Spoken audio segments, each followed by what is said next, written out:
Less than 1% on the flop. Somebody is going home in a body bag. Seriously? 5 players to the flop? Great television. And Sven Reichhardt has kings. He raises to 160k. Olivier Busquet is on the button. With ace-deuce suited, he has fewer than 20 big blinds. For Olivier's sake, I hope he's just thinking about flatting. All in. He shoves. He wasn't just thinking about flatting. Klein folds the small blind. Trickett folds the big, and Reichhardt's calling. That's bad. And Olivier Busquet is at risk.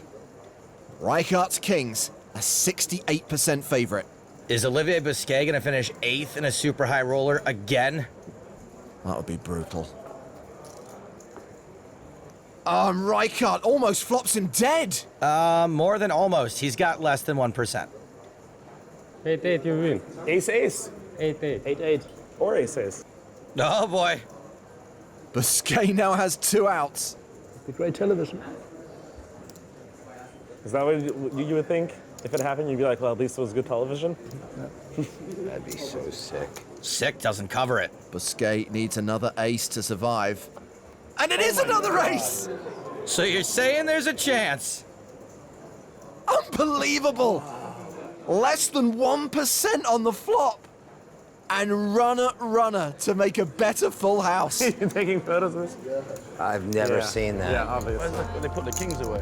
Olivier runs ace-deuce into kings and gets there in incredible fashion. It's exactly the look I used to give when I make a great catch in the outfield. You know it was all luck, but you're happy for the applause anyway. Pocket 4s for Jorma Nuutinen. And he raises. Makes it 2,400. Pocket queens for Jake Cody. Expect to see a free bet. 5-8. If this were Jeopardy, I would answer, what is Daniel Negreanu's listed height? So a re-raise to 5,800. Not much of a hand for Xuan Lu. She folds. Mohanen's out, as is Ruskia Konstantin. So back on Nuutinen. See if Nuutinen wants to dig out his miner's helmet and his pickaxe, go searching for a 4. Hi-ho, it's off to the flop we go. He's going to have to dig pretty deep considering Xuan Lu already folded a 4. Well, that 4's not going to help him anymore. Queen, queen, 7, quads for Cody. Huh. Nuutinen checks. 5-5. What is Daniel Negreanu's actual height? Jake Cody bets 5,500. It's likely Nuutinen will call at least one time and hope Jake's got many of the unpaired hands in his range, even though we know he's more dead than Mel Gibson's career. He calls. And go to the turn. 5 of clubs. Bad card for Nuutinen since it doesn't look all that scary. Not as bad as a 4 would have been, though. Jake bets again. Jake Cody, no fool. He's going to try to get paid on every street here. Could easily see Nuutinen calling again, thinking Jake's just barreling. He does call. 10,500 apiece. To the river we go. Jake's probably already trying to calculate the cost of Nuutinen's river ride to Value Town. It's the case 4 on the river. Oh, the price of that ticket just went up to everything you've got. What a horrible spot for the Finn. The one card he thought he wanted to see is the one card he so did not want to see. This is going to be a shame. 17-5. Cody bets for value. 17,500. Not sure if Nuutinen is Hollywooding, but he better enjoy the camera time while he can. I'm all in. He shoves. You've got quads, Jake. I call. This is happening way too slowly for a guy with quads. Come on, Jake. Nice river. I'm surprised he thinks it was a nice river because actually it caused him to lose. Oh, I see what he did. Yeah. At the secondary feature table, Theo Jorgensen has raised to 2,000 with ace-king. Alex Pavlovskis has called from the hijack with 6s. Action on Rune Nikolaisen on the button. Queen 10 suited. How do you not call with this? It's juicier than a velour sweatsuit. He calls. Vladimir Troinovsky has Jack Queen in the small blind. He calls. Martin Schleich with Ace Deuce in the big blind. Not juicy, dominated, out of position, but he's getting better than 8-1. He calls as well. Seriously? 5 players to the flop? Which is Queen 6. Oh my God. Bring out the stretcher. Check to the razor. Somebody is going home in a body bag. Theo Jorgensen does not continue with less than 1% equity. He's built an amazing pot for someone. Nikolaisen thinks it's him. But right now, it's Pavlovskis with the full house, and he bets 6,500. Nikolaisen with trip queens will call.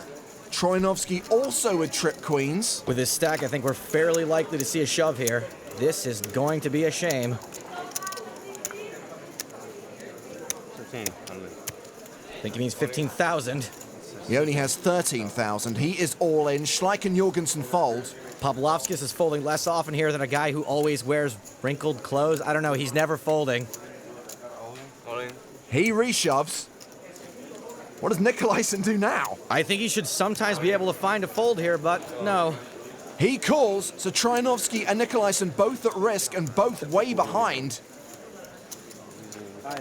A 10 on the turn sees Nikolaisen improve to a better full house. That is just horrific. And a jack on the river sees Troinovsky win the pot. What is happening here? The dealer just went over to Pavlovsky's house, let himself in the front door, went to the kitchen, and ate his lunch. Action at the main feature table on Vitaly Lunkin, looking down at pocket 10s. Vitaly's tight, but I think he's going to raise this.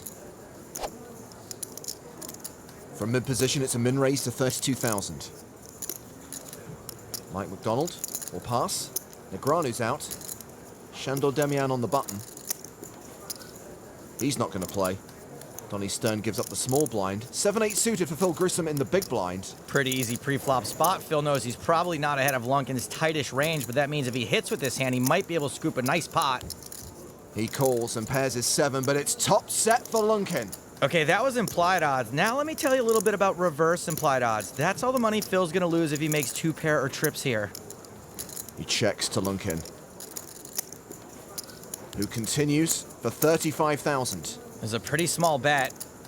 Lunkin probably doesn't want to lose his customer, but we know Phil probably would have called more if he was calling anything. Phil calls, and now has 2 pair on the turn. That's not going to be good for business. He is officially drawing dead. And it looks like he's going to lead. 60,000.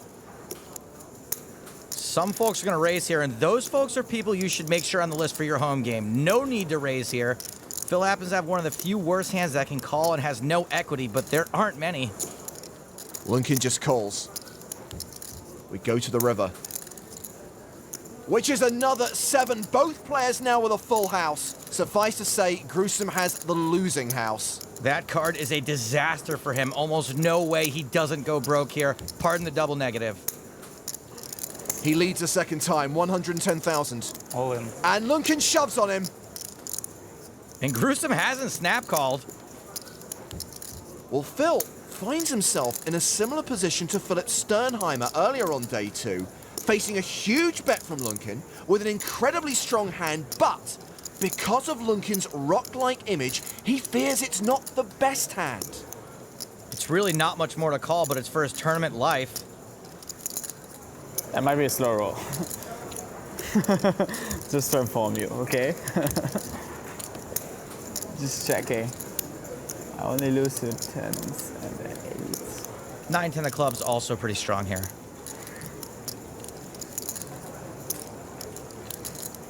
I call. He calls, he had to call, and sees that Lunkin had one of those hands. Brutal. Mike McDonald, king-queen suited, under the gun, raises to 200k. Vitaly Lunkin has got 6s in the small blind. Yeah, we're probably not folding pairs at this stage. Lunkin has taken the chip lead. He starts the hand with 4.6 million. He calls. Steve O'Dwyer in the big blind has king-jack offsuit. Steve's got a solid hand with some sweet pot odds. He calls as well, so we are going 3-way to the flop. 2-6 is the slight favorite here, 3 ways. The flop. Queen, queen, six. Trips for McDonald. A full house for Lunkin. I haven't seen a cooler this sick since the time they had to airlift Robert Downey Jr. a new liver. Check, check. Action on the pre-flop aggressor. Really good chance Mike continues for value right now. Typically, he'd be looking for calls from ace high. He bets 250,000. In general, I like a smooth call here.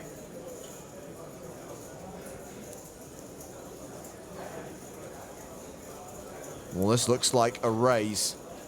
Lunkin check raises to 750,000. O'Dwyer's out. In this case, it's probably going to work out fine, but in general, when you check raise here, you're only getting paid when your opponent has a queen. And if your opponent does have a queen, you're probably going to get most of the chips anyway. McDonald calls the raise. We go to the turn. It's not a matter of if the chips are going in, it's when. This is the worst thing to happen to a Michael McDonald since the Doobie Brothers broke up. 8 of spades. McDonald has less than a pot-sized bet behind. Lunkin's got nothing to worry about on this board. Lunkin bets half pot, 1 million. Mike's got just 2 million left. Well, surely, this is where he makes his move. All in. He shoves. Snap call. High call. Close enough. Mike McDonald drawing thin. Did he say 6 or sucks? He needs a king, queen, or 8. He's got 6 outs. The river card is the case 6. He should have said queen. Yeah. Yeah. Nice hand. Thanks for watching this video. Make sure to subscribe for more awesome poker content. And check out this video. The YouTube algorithm seems confident you'll like it.